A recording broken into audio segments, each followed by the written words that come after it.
Cheating కేసులో శ్రవణ్ రావును CCS పోలీసులు కస్టడీలోకి తీసుకున్నారు. ఇవాళ ఉదయం చెంచల్గూడలో కస్టడీలోకి తీసుకున్న పోలీసులు ఆయన్ని సుదీర్ఘంగా విచారించనున్నారు. శ్రవణ్ రావును ఒక్కరోజు కస్టడీకి మాత్రమే నాంపల్లి కోర్టు అనుమతించింది. దీంతో ఇవాళ సాయంత్రం 5:30 గంటలకు నాంపల్లి కోర్టులో శ్రవణ్ రావును పోలీసులు హాజరుపరచనున్నారు.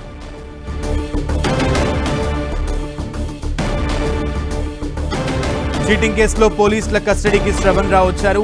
ఈ నేపథ్యంలో సుదీర్ఘంగా ఈరోజు పోలీసులు విచారించేటువంటి అవకాశం ఉంది. ఈ విచారణకు శ్రవణ్ రావు సహకరిస్తారా లేదా అనేది కూడా వెయిట్ చేయాలి. అయితే సాయంత్రం 5:30 గంటలకు నాంపల్లి కోర్టులో శ్రవణ్ రావును పోలీసులు హాజరుపరచనున్నారు. పూర్తి సమాచారం మా ప్రతినిధి సునీల్ని అడిగి తెలుసుకుందాం. సునీల్, ఫోన్ ట్యాపింగ్ కేసులో కీలక నిందితుడిగా ఉన్నటువంటి శ్రవణ్ రావుని ఇప్పటికే చీటింగ్ కేసులో అటు హైదరాబాద్ సెంట్రల్ క్రైమ్ పోలీసులు అరెస్ట్ చేశారు. ప్రస్తుతం చెంచల్గూడలో ఉన్న జైల్లో ఉన్నటువంటి శ్రవణ్ రావును 5 రోజుల పాటు పోలీస్ కస్టడీకి ఇవ్వాలంటూ కూడా సీసీఎస్ పోలీసులు నాంపల్లి కోర్టులో పిటిషన్ దాఖలు చేస్తే శ్రవణ్ రావుని ఒక్కరోజు కస్టడీకి అనుమతించింది. ఈరోజు ఉదయం 10 గంటల నుంచి సాయంత్రం 5:30 వరకు శ్రవణ్ రావుని విచారించాలడానికి ఇప్పటికే నాంపల్లి కోర్టు అనుమతించిన నేపథ్యంలో కొద్దిసేపు క్రితమే శ్రవణ్ రావుని చెంచల్గూడ జైలు నుంచి పోలీస్ కస్టడీ తీసుకున్నారు. ప్రస్తుతం అతన్ని వైద్య పరీక్షలు నిర్వహించి సీసీఎస్ పోలీస్ స్టేషన్ తరలించి అక్కడ విచారించే అవకాశం ఉంది. ఇప్పటికే మనం చూసాం, అఖండ సంబంధించినటువంటి ఇండియా టెక్ ప్రైవేట్ లిమిటెడ్ సంబంధించిన కంపెనీ నుంచి ఇతను ఇన్ రథం అనేటువంటి కంపెనీ ముడి ఇనుము పదార్థాలు సరఫరా చేస్తామంటూ కూడా దాదాపు 6,50,00,000 రూపాయలు శ్రవణ్ రావు అఖండ గ్రూప్ నుంచి తీసుకున్నాడు. కానీ ఎలాంటి మెటీరియల్ ఇవ్వకపోవడంతో తను మోసం చేసినట్లు కూడా అఖండ ఇండియా టెక్ సంబంధించిన కంపెనీ నిర్వాహకులు సీసీఎస్ పోలీసులకు ఫిర్యాదు చేశారు. ఇందులో భాగంగానే అతన్ని అరెస్ట్ చేసినటువంటి పోలీసులు చెంచల్గూడ జైలుకు తరలించారు. దీంట్లో పాటు ఈ కేసులో శ్రవణ్ రావు భార్యని A4గా చేర్చారు, శ్రవణ్ రావుని A1గా ఉంచారు.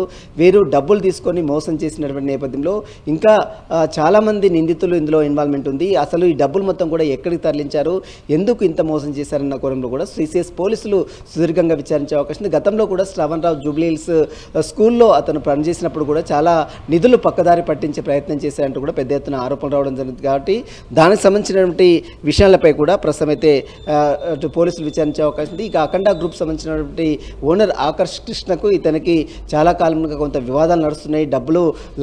ఆర్థిక లావాదేవీలకు సంబంధించిన విషయంలో కూడా కొంత గొడవలు జరుగుతున్నాయి. కాబట్టి వాటికి సంబంధించిన వివరాలపై కూడా సీసీఎస్ పోలీసులు శ్రవణ్ రావు దగ్గర నుంచి వివరాలు సేకరించే అవకాశం ఉంది. సునీల్, అయితే గతంలో కూడా శ్రవణ్ రావు విచారణకు హాజరయ్యారు, కానీ ఎక్కడా కూడా సహకరించినటువంటి పరిస్థితి లేదు అంటూ కూడా పోలీసులు తెలిపిన వైనం మనం చూసాం. సో ఈ రోజైనా ఆ సహకారం అందిస్తారని అనుకోవచ్చా శ్రవణ్ రావు?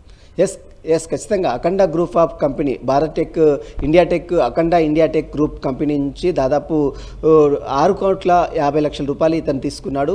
ఇతను ఇన్ రిథమ్ అనేటువంటి కంపెనీ తనకు ఉంది. ఈ ద్వారా మొత్తం 300 టన్నుకు 300 చొప్పున తమ ఇనుము సంబంధించిన మెటీరియల్కు సరఫరా చేస్తామంటూ కూడా అఖండ గ్రూప్తో ఒప్పందం కుదుర్చుకున్నారు. కానీ ఎక్కడ కూడా ఎలాంటి మెటీరియల్ ఇవ్వకపోవడం, ఆ తర్వాత ఈ అడిగిన డబ్బులు అడిగితే రివర్స్ ఇవ్వకుండా మోసం చేసిన నేపథ్యంలోనే సీసీఎస్ పోలీసులను ఆశించారు. గతంలో సీసీఎస్ పోలీసులు విచారించినప్పుడు కూడా అతను ఎలాంటి వివరాలు కూడా ఇవ్వలేదు. అయితే ప్రస్తుతం అయితే సీసీఎస్ పోలీసులు ఇదే కేసులో అతన్ని అరెస్ట్ చేశారు.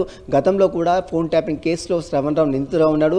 ఇప్పటికే ఫోన్ ట్యాపింగ్ కేసులో అరెస్ట్ చేయొద్దంటూ కూడా సుప్రీంకోర్టు ఆదేశాలు ఇచ్చిన నేపథ్యంలో శ్రవణ్ రావుని పిలిచి విచారించి అతని యొక్క స్టేట్మెంట్ కూడా తీసుకున్నారు. కానీ ఇప్పుడు ఈ కేసులో చీటింగ్ కేసులో మాత్రం శ్రవణ్ రావుని అరెస్ట్ చేశారు.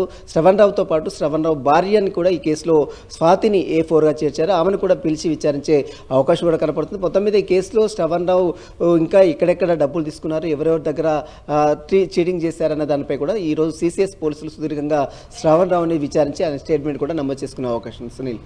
ఓకే సునీల్.